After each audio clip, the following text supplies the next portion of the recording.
Hey there. Quick update or two. A couple weeks ago, I woke up with a plan. I had a bunch of interviews lined up that day for a pretty straightforward story we were planning to release today. It was a story about nursing homes and debt.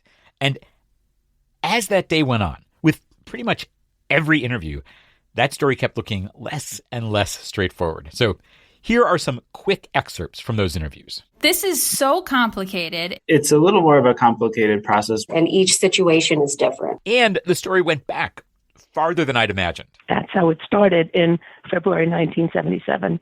So trying to enforce the law has been like my life's work. By the end of the day, I was like, this is a great story. And we are not going to be able to do justice to it by October 20th. And a year ago, I would have been like, okay, well, what else have we got in the hopper that I can execute quickly? But about 6 months ago, things changed. I got COVID. I mean, medically, I was okay after 2-3 weeks, but it knocked the stuffing out of me for a lot longer than that. And to give me a chance to catch up, we pulled our publishing schedule back from every 2 weeks to every 3 weeks. And recently we decided that's going to be our default schedule for a while. Because now it's pretty clear. I had been trying to run too hard for too long. By the time COVID got me, I was super run down. And I was in the habit of pushing super hard, which, is not a good habit to keep if you're trying to get your strength back after COVID. It's funny. At the end of every episode of this show, I say, take care of yourself. I had not been following my own advice, which, we've got so much to do. This healthcare system is such a mess, and it's hurting so many people, and there's so much important, helpful stuff to share, and it's also urgent. But, man, take care of yourself is some good advice. I'm in better shape than I was a year ago, and better company, and honestly, better at my job. And this whole project is stronger too, because we've been relying more on teamwork. You've been hearing more of producer Emily Pisacreta's terrific reporting for us in the last few months. And if you've listened through to the credits, you've been hearing a couple of new names there. Bea Bosco and Sarah Balama, old colleagues of mine from WBEZ in Chicago, came aboard to help me with operations, basically starting to tame this out-of-control to-do list behind the scenes. And speaking of Sarah... Hey, Sarah, how are you? I'll take these from you. She is helping me send out more than 2 years' worth of thank yous to folks who've been donating to this show. Yeah, I've got all the cards printed out and ready. It's great. One thing that's clear now is to do the things we want to do, bring you more stories, share what we learn in the most entertaining, empowering, useful ways, to be of more use to more people. It's going to take more resources than we've had up to now. And I've started learning how to ask folks with deep pockets for help.